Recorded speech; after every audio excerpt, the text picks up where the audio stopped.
right. Good morning. Good morning. It's a Monday morning. We're getting off to a little late start. It's been a while since I've had computer problems in the morning, but this Monday morning, my computer decided to do an instantaneous restart and put me behind a bit. But that's what happens. I really should do that at night, but sometimes I'm working into the night and I just leave my computer on and it decides to do what it wants to do. And today it picked Monday morning. So for those of you on Facebook, thank you for watching. I appreciate it. We're just going to give a quick update and let you know a little bit of what's going on in Springfield. So first, as is standard, the mug of the day. So I have a big, bright yellow smiley face mug today. Why? Because the sun was so bright this weekend. I hope everybody put on sunscreen. I think it was in the 80s. It was extremely warm. And if individuals need cooling stations, please let us know. There are cooling stations throughout the area. If your air conditioner goes off, please, we've had in the past, we've actually had individuals perish because they didn't have air conditioning. And we certainly don't want that to happen. So in this hot sunshine, it's a lot of fun.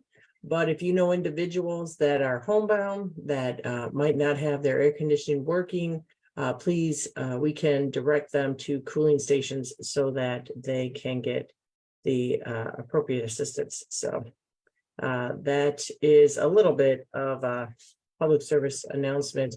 May is Motorcycle Awareness Day, Motorcycle Awareness Month. Last month, last week, if you saw on Facebook, we did Motorcycle Awareness Day, went and promoted motorcycle awareness. Now, I know a lot of people in the comments after I posted a picture about it, talked about the erratic driving of motorcycles. We might have talked about this last week, but it doesn't hurt to talk about it again. The erratic driving of motorcycles. There's also erratic driving of cars. So we talked about that last week. So this week we passed a House resolution to talk about Motorcycle Awareness Month. So that passed out of the House last week.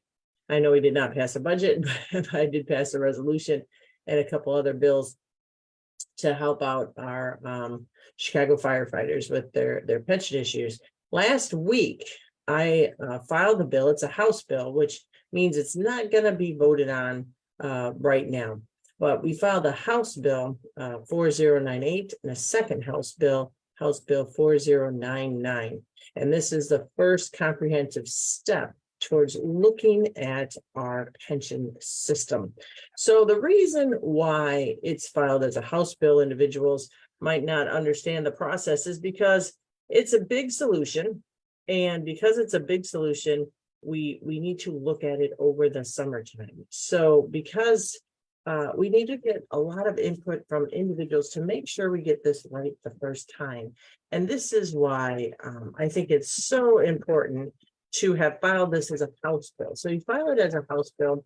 As I've said before, I'm repeating myself, if it starts in the House, it has to go to the Senate. If the Senate changes it, it has to come back to the House. If the Senate makes no changes, then it goes to the governor. So we certainly have a process that we need to follow. And so by filing it as a House bill, in terms of this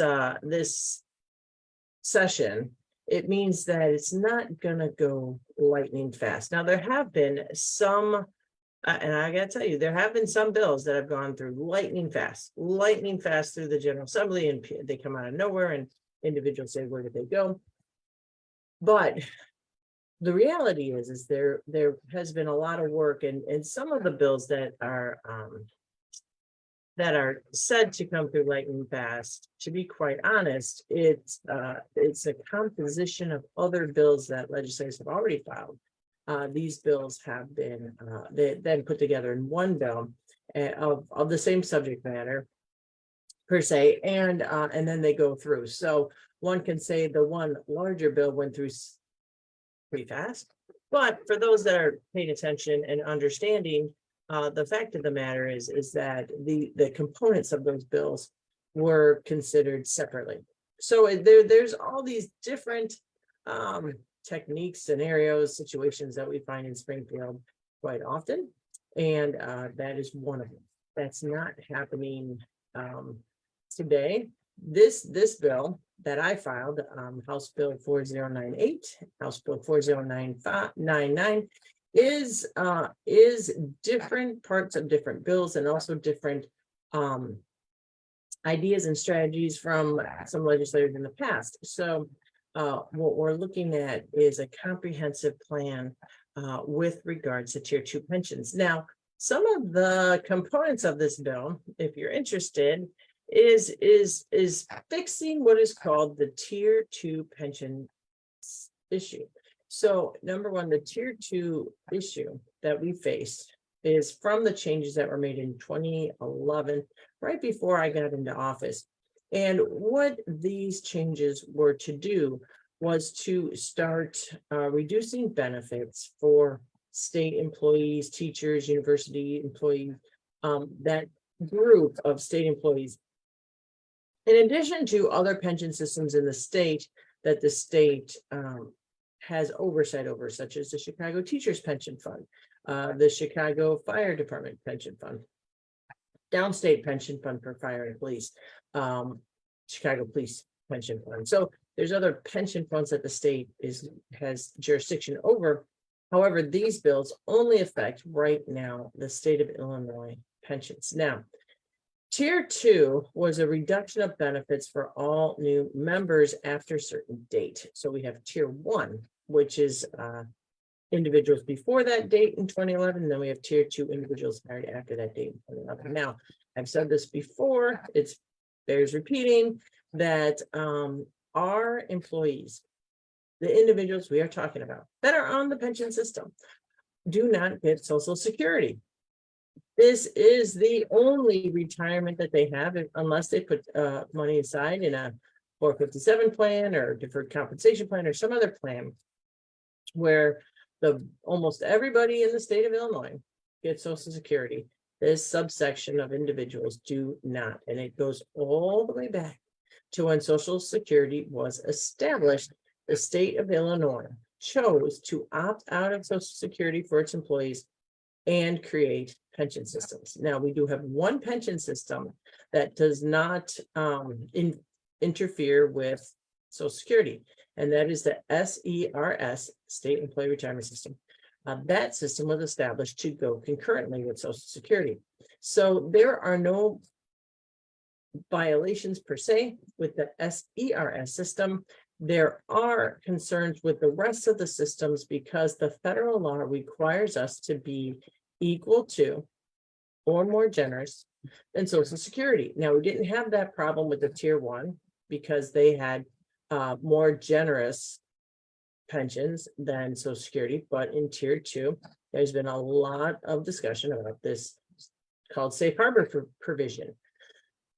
I'm not going to bore you with all the details. I can certainly talk about pensions for hours, and I don't think many people watching this morning has had enough coffee to hear a full-blown pension issue.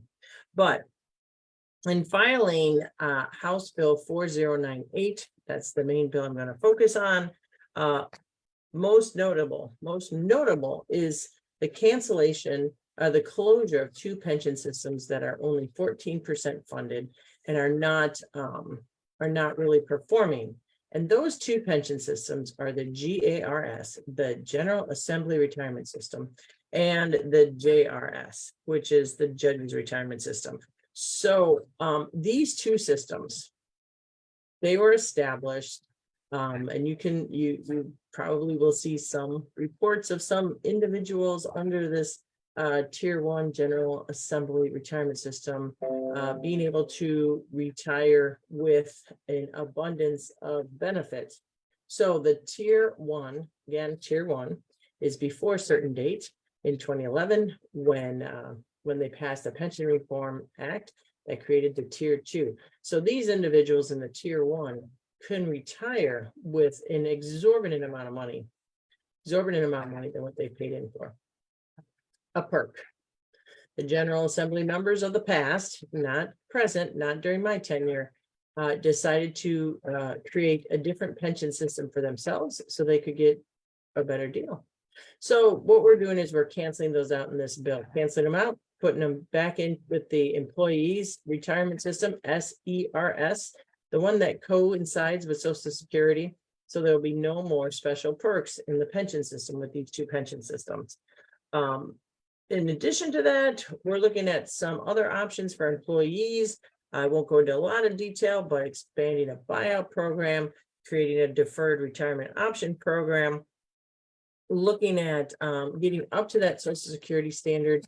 I realize within 8 days, but certainly we've got to have a goal, changing the funding target from 90% to 100% funded by 2055. In addition to that, looking at swapping some bond payments. We have two bonds that come due in a couple of years, and they both equal, our payments equal about $1 billion. So what we're going to do is we're going to shift that payment to the pension system. So we're targeting to put an additional $20 billion into the pension system after 2031. Now, this is just like when you pay off your car. You just take that car payment and put it to your credit card payments. It's the same, but it doesn't impact the budget at all. And it's really is a good strategy. We're doing that as well.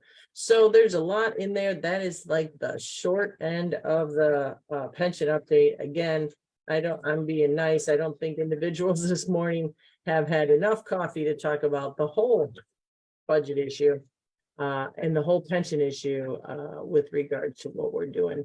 The second bill, 4099 is looking at individuals such as correctional officers, individuals that provide security for our state, and looking to see what the cost would be if we were to adjust them to the same level as police officer as at today. The reason being is that individuals in these jobs really, truly get beat up. I mean, their body takes a toll. And right now, the age in which they'd have to work to retire, well, it doesn't sound that high to you or me, around 60. The toll on these individuals, just body and the mental toll, and that is extreme. So we're looking at adjusting that minimum retirement age with a substantial amount of years in down to about 55. Again, still looking at it, looking at the cost. There's a lot of cost with these two pension plans. And so we're going to be talking as well about future budgets and funding our pensions properly. Right now, we fund them at the funding formula. We're looking at funding them at the actuarial formula, looking at funding to get to that 100%, and got to put a little extra more in. So we're working on that. It's quite the job, but we're going to do it. We're going to have hearings over the summer. We're going to work on it in the fall, and maybe, hopefully, fingers crossed, have a financially solid plan for the retirees of the state of Illinois, future retirees of the state of Illinois, and future employees that haven't yet signed up for the state of Illinois, so that they can have a retirement that's not in violation of federal law, that properly allows them to retire with dignity. And bottom line is, it's the right thing to do. So that's my little update of what I personally have been working on as the new chair of pensions. It's quite the subject matter. And if anybody wants more information, they can certainly email me, or if they have thoughts or views, they can certainly email me and let me know your thoughts. So what is going on with Springfield? Let's just say we were scheduled to, as I said, scheduled to adjourn on Friday. We had talked about that before. And what we were looking at didn't happen. So we did not adjourn on May 19th. There's still a lot of work to do. And as I've said before, the budget process is the committees and the members work with the chairs of what we call in the House the appropriation committees. So the appropriation committees are committees that, again, appropriate the funding in the budget to a maximum amount. So this is the maximum amount of funding that the governor can spend. They can spend all the way down to zero. They can spend any variation in between this number. he doesn't have to spend all the way to the top number of the appropriation. So the process is thus. The committees worked very hard, line item by line item, looking at the budget and how the line items that the governor proposed match up with testimony that we heard in committee, and they've done a lot of work. This is the first year that I'm not on a budget committee. I've been on a budget committee for 10 years now. So I know, and I have a great relationship with all the chairs of the committee. So I definitely am keeping informed, but I'm not on those committees this year because I'm working on pensions and I'm on the revenue committee.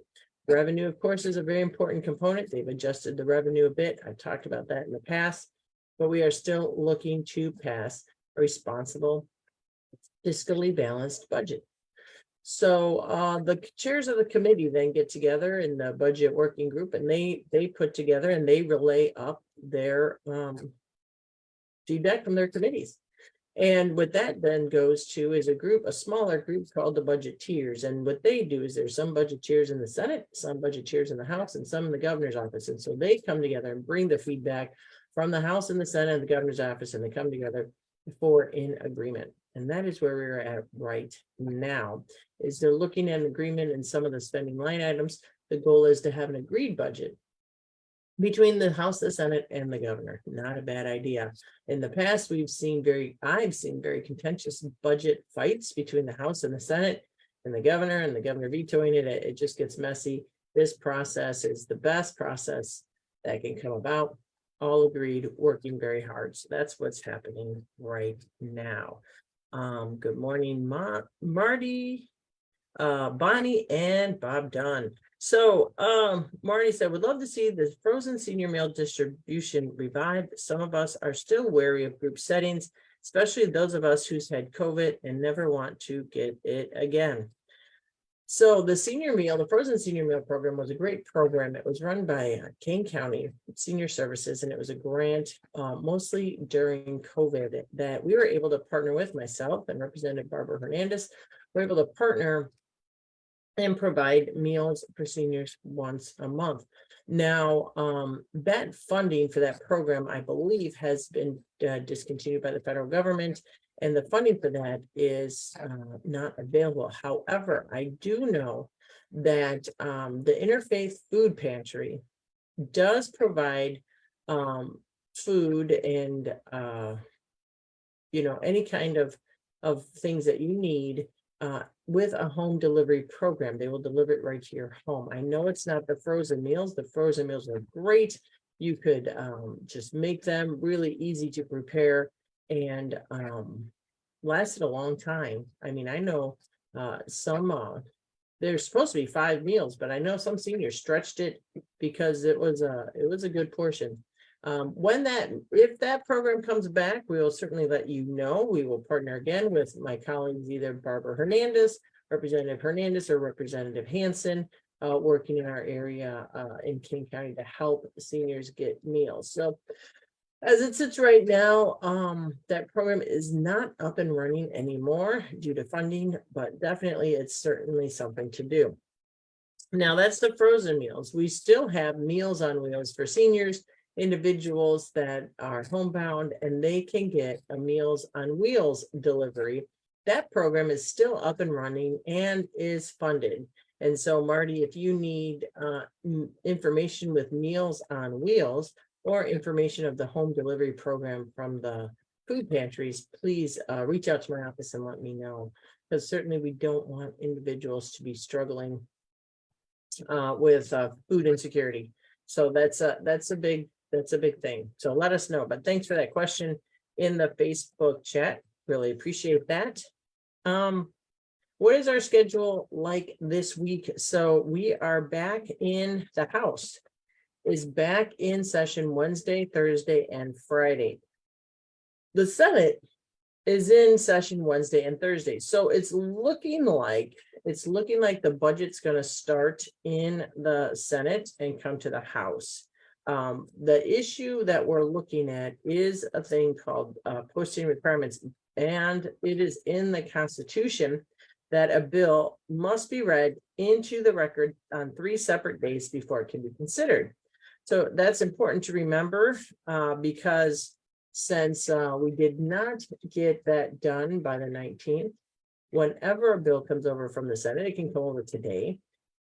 It can come over Tuesday, it comes over Wednesday. It's kind of a tight schedule. But the bill has to be read into the record 3 days. So technically, bill could be received late Monday night, read in the record Monday night before midnight, read into the record Tuesday after midnight, and be ready for consideration on later on. So then it would be read into the record 3 times. But it's still up for grabs. Gonna see where we're at.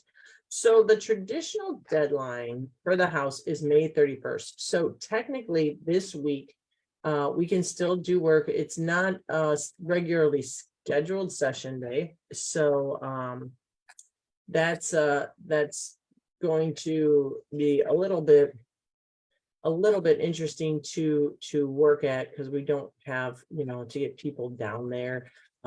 Individuals had already planned optimistically to travel for family, so we definitely need to make sure we have a quorum.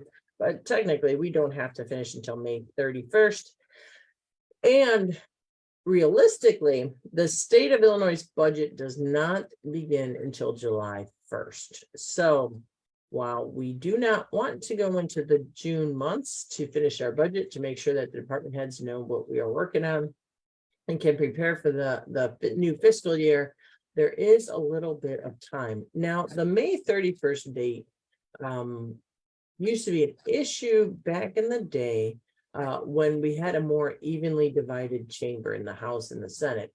After May 31st, every bill that needed to pass needed a super majority, which would be 71 in the House, and a super majority in the Senate. That's not really the case now, because we don't have an evenly divided chamber in the House. We have 78 Democrats, and then the rest are Republicans. And in the Senate, I believe they have 36 or 40 senators. Forgive me, I'm not counting. I'm not in the Senate, so I don't know all the numbers, but they have a supermajority in the Senate as well. So it's not quite as big of an issue, but with everything and everybody, it's a diverse group. It's a diverse group, and there's a lot of discussions going on. So there's time. So I've talked about that. There is looking at some pressures in the budget that needs to be addressed. And again, going line item by line and making sure that things are balanced and agreed upon. So we worked late into Friday night, and many bills got passed. A total of 512 bills got passed. And we'll go to the governor's desk. 309 of those bills were House bills. 203 of those bills were Senate bills. We still have some motions to concur. As I've said before, these are bills that I have a couple that are in the House that we made changes to. We got to send back to the Senate. The Senate has to agree upon those before they go to the governor's desk. So we have the budget. We have what's called the BIMP, which is the budget implementation bill.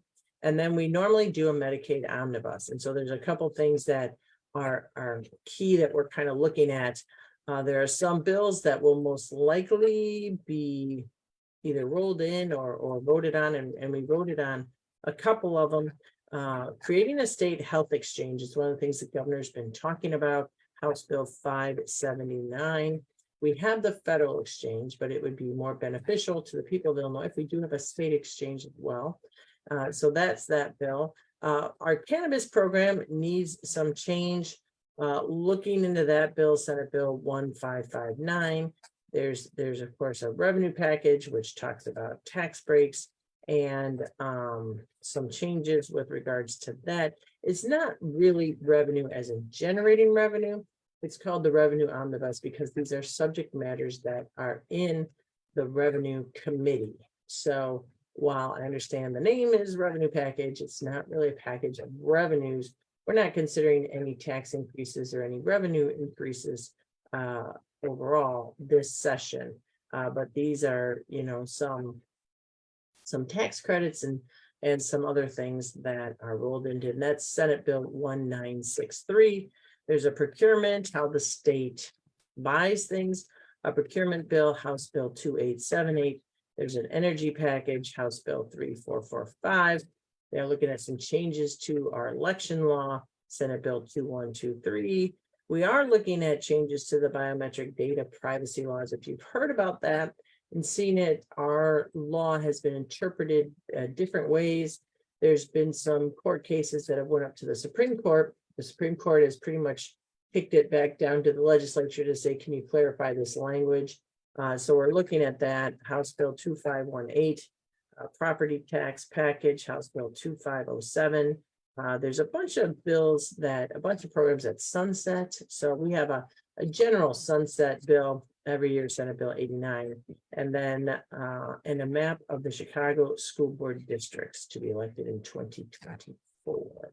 Those are the major ones that have been on the docket that we are looking at this next week to tie up, finish up, and send over either to the House or the Senate sends it over to us, and we get them over to the governor's office. So that's pretty much this path that we're taking on those.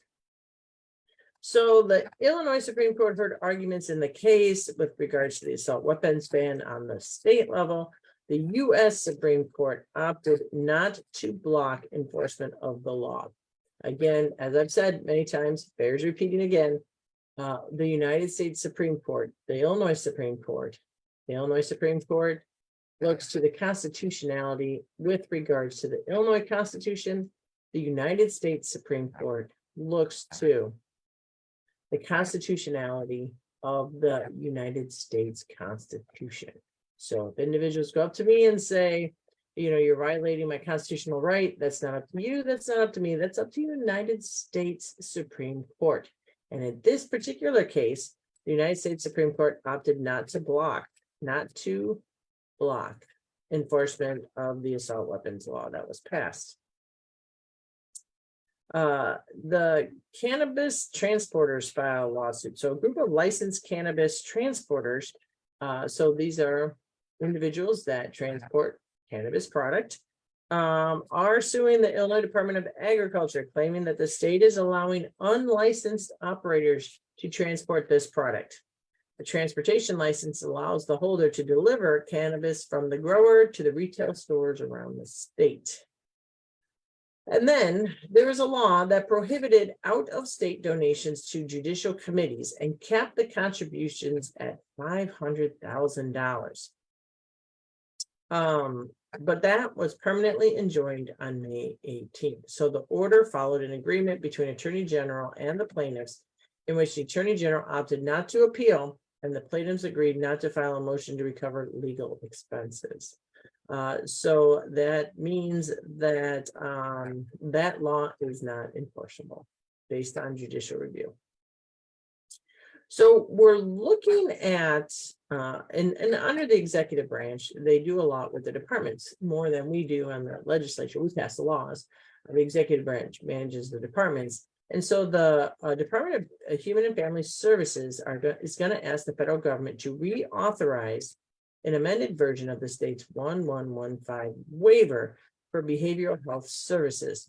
Now, we file a lot of waivers with the federal government on many different subject matters. If you are interested in that, the hearings to discuss these amendments, and there's multiple of them, will be on May 19th, 22nd, and 25th. There is a draft of their proposed amendments that is online at the Department of Human and Family Services, HFS. There's a draft available online if those that are interested would like to read what that petition is all about. Governor Pritzker announced the application period for the Blue Collar Jobs Tax Incentive Program. So this program was passed in 2019, was put on hold due to COVID-19, and is now being re-offered. It offers business tax credits for wages paid on certain construction projects.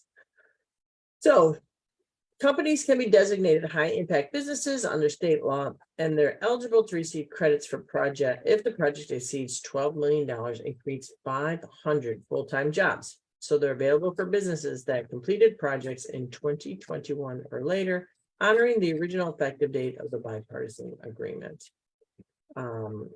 We are looking at an ICC, Illinois Commerce Commission order for a refund for People's Gas customers. So People's Gas was found with a decision that would mean a customer refund of more than $15 million in aggregate. Now, what that amounts to on your bill is another story. So definitely customers will get funds back in the form of refund. This is the first time the ICC disallowed the bad debt expenses since 2019, when utilities were first allowed to pass along these costs as surcharge on the bills. So those that get People's Gas, our area is mostly Nicor Gas, so People's Gas is in a different part of the state, should look at their bills. So other than that, let's see. So Mpox. The Illinois Department of Public Health announced that cases of Mpox, formerly known as monkeypox, are on the rise in Chicago and the suburban Cook County, and is urging those at risk for Mpox exposure to take precautions and to get vaccinated. So definitely, if this is something that you feel you might be at risk on, talk to your medical provider. Illinois payroll jobs are up. Unemployment rate is down. Jobs are up. Unemployment's down. That's a win-win. It's very good. Sports wagering, another state record for March. So the handle was $1.07 billion for March. Tim McGraw. Those of you that are Tim McGraw fans, country fans, Grammy Award-winning entertainer, will headline the state fair on Thursday, August 17th.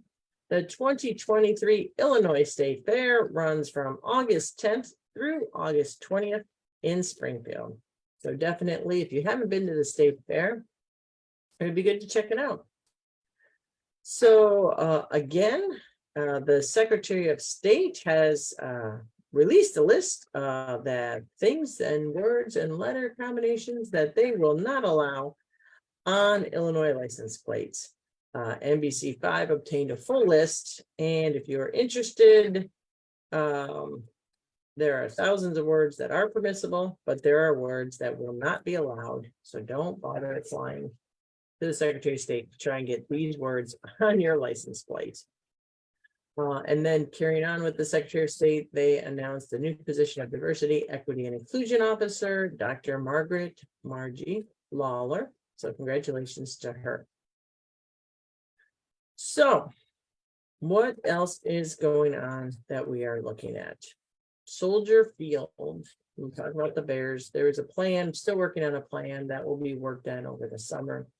But for the second year in a row, Chicago will need to pay to cover the debt service on the Soldier Field renovation bonds after the Chicago hotel taxes pledged to repay the bonds fell $9 million short. So that's still a big issue because there are still bonds outstanding from the renovation of Soldier Field years ago. Clearly that bond issue was not a good deal for taxpayers and should be revisited. And we're looking at that throughout the whole negotiation with regards to the Bears. New estimates from the U.S. Census Bureau showed that Chicago lost about 81,000 people from 2020 to 2022, but retained its position as the nation's third most populous city after New York City and Los Angeles. Now, keep in mind, 81,000 individuals. The rough population of Chicago is about 3 million. So it is clearly not a significant number when you look at the totality of the city of Chicago, but it did show that it lost a bit of people. The University of, this is a fun, really fun tidbit. The University of Chicago, along with the University of Tokyo, will get $150 million from IBM and Google for quantum computing research in an effort to keep the US and Japan in front of China. Now, this is really amazing that Illinois is leading the pack with regards to this. Former Chicago mayor and the current ambassador to Japan, Rahm Emanuel, said that the school's partnership resulted from the University of Tokyo's president mentioning his university's quantum computing program. Now, quantum computers are a high interest research area because they could help solve problems such as modeling how a drug molecule interacts with the body's proteins or how batteries work at an atomic scale or a whole bunch of other things. So this is very exciting news coming to Illinois. So should be kind of happy about that. Electric cars and trucks are now 7% of the US light vehicle market in the first quarter of the year. That is up from 4.6%. I know I'm seeing a lot more Teslas and electric vehicles on the road. The growth is coming as traditional automakers turn on the faucet for new electric vehicle models. So what we're talking about is legacy brands and recent industry startups took nearly 40% of the new US EV registrations for the first quarter. Brands gaining EV electric vehicle market share include Chevrolet, Ford, Volkswagen, Rivian, Mercedes-Benz, and BMW. While brands losing dominance include Tesla, Hyundai, Kia, Audi, Nissan, and Polestar. So overall, Tesla has had the bulk of the EV market with 6 of 10 registrations, but that was a drop from its 72% market share a year earlier. So it's interesting that competition is coming about, and I think that's great. JD Power said that the report earlier this month that despite growing market share for EVs, many consumers are still wary of the new technology. One of the biggest things is the battery storage, including here when we have colder weather. Batteries don't perform that well in cold weather. So there's still a lot of research that needs to be done with regards to batteries. And the state of Illinois is investing to build out some public charging station infrastructure in areas, and now there's some confusing new rules about federal EV incentives, but it certainly is going as well. Other than that, there's not much else going on. So we have, again, some bills this week that need to be passed. I have some bills that need to be passed, so hopefully we can certainly do that. But we are looking at going back again Wednesday, Thursday, and Friday for the House, Wednesday, Thursday for the Senate, and definitely, hopefully, getting our budget passed. It's going to be budgeted. It's going to be balanced. It's going to be fiscally sound, and definitely we are still going in the right direction. So that's our Springfield update. If you know, we are now converting this update into a podcast, which I think is very exciting. So if there's any individuals that are not on Facebook Live, but would like to get weekly Springfield updates, they can certainly look towards Coffee with Kiffy on the podcast as well, Spotify and other common podcast outlets. So that should be up there. I will say I am not in charge of that. We have some great staff in the office that are in charge of that, and they work very, very hard. And so definitely, if you need to reach out to anybody in the office, they are here to assist while I'm in Springfield, and definitely working hard for the district. So again, COVID is still out there. I'm going to keep repeating it. Never fears. And to be quite honest, I am finding it very admirable individuals that I have known that are ill with colds and allergies. And one individual I ran into was wearing a mask, had strep throat, and didn't want to infect anybody else with the flu and other things besides COVID, which I think is really important. If individuals are having, flu-like symptoms, COVID symptoms, like bronchitis or strep throat or any of that, it never hurts to wear a mask and to try to keep other people as healthy as possible so we don't spread the germs. So I I really think that that's a great habit that people are getting into, and I would like to encourage that. But if you're not feeling well, wear a mask. If you're in a high risk category, wear a mask as well. Hand sanitize, keep your distance. Definitely, the weather's warmer, go outside and get some fresh air, and definitely enjoy the weather. So with that, we will hopefully have an update for you next Monday. Monday the 29th is Memorial Day. So I know last week was Mother's Day, and I hope everybody had a good Mother's Day. I know I talked about that last week. But next week on Monday is Memorial Day. We will not be doing a Facebook Live on Memorial Day. I know the city of Aurora has upped its Memorial Day parade to 10 a.m. The Roosevelt Aurora American Legion does cemetery visits to honor those fallen service members.